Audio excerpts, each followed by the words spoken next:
On today's episode of Dream Farm, I'm going to be planting my sorghum. And I've got a little twist here. So as I'm out in the field getting this process started, I'll stop along the way and give you some quick updates and some quick interviews on how I'm doing it and why I'm doing it that way. Dream Farm is brought to you by Whitetail Institute, Research Equals Results. Hunt Stand Pro Whitetail App, Hoyt Archery, Stealth Cam Trail Cameras, and PH Outdoors Food Plot Drills.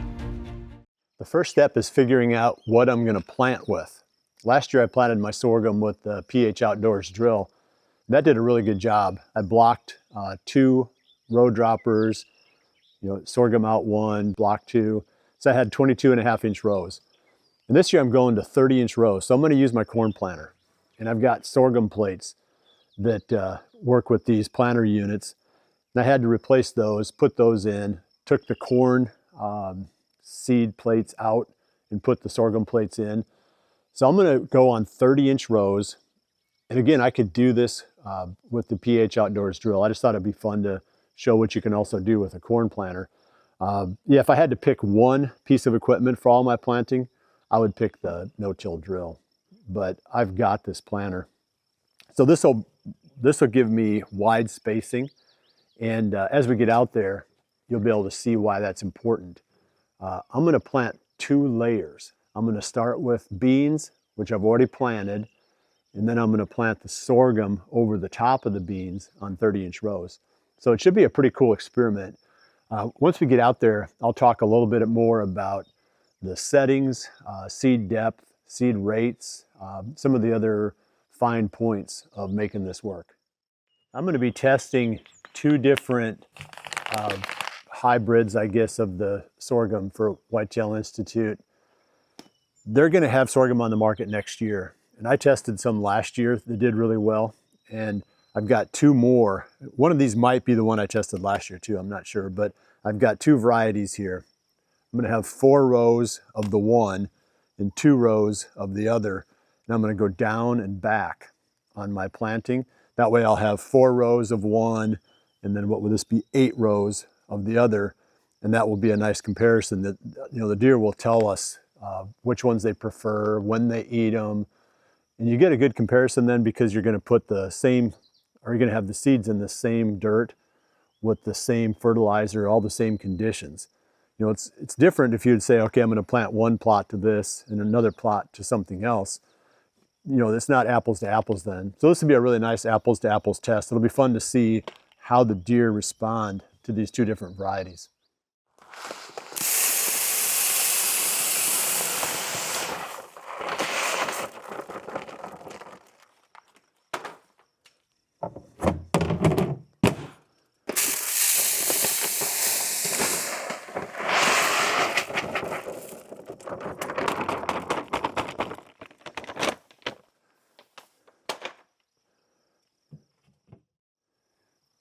I've got to get this thing calibrated. And I don't know when this thing was made. It's been around for a while. And I looked at the owner's manual. So I've got a rough starting point. I'm trying to get 10 pounds per acre. I don't have enough seed to really overplant. So I got to be pretty careful. So I'll be calibrating right off the very first field that we get into, trying to get a feel for, if we're getting the seed down at the right rate.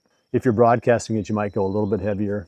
Even 8 pounds, 7.5 to 8 pounds per acre will work when you're planting it into the ground. And then 10 and a little bit more if you're broadcasting it.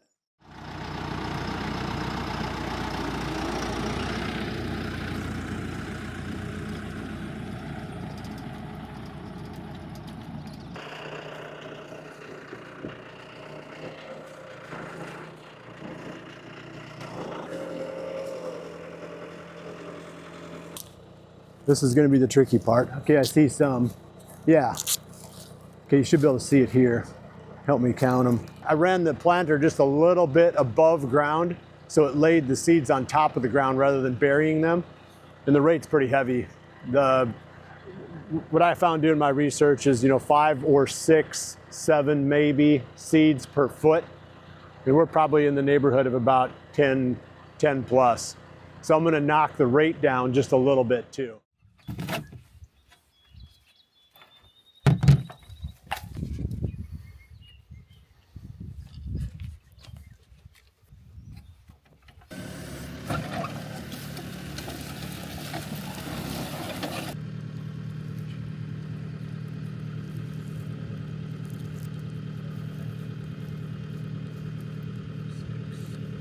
I think it's about right, maybe a little bit heavy. We're at about 8 seeds per foot now. I dropped the rate on the gear system down just slightly from where I had it before.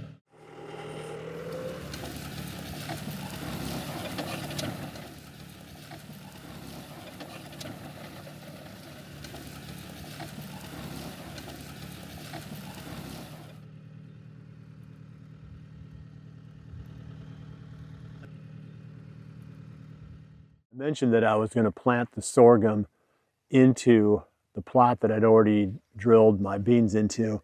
You can see the beans are just starting to come up in here. So it can take some abuse with the tractor tires going over it and the planter making its seed row passes. You wouldn't want to wait too long after the beans get too high. But the beans are just one option. There's plenty of other stuff you could put in as your base layer for the sorghum.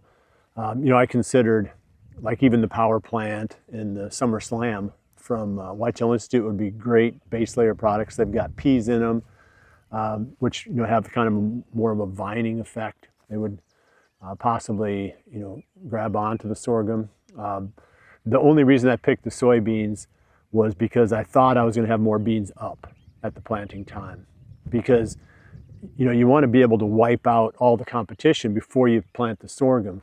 But as it turns out, my beans aren't really up anyway, so I could just as well have planted something else. So just keep that in mind. There's lots of options of things that you could use as the base layer when doing this type of a planting.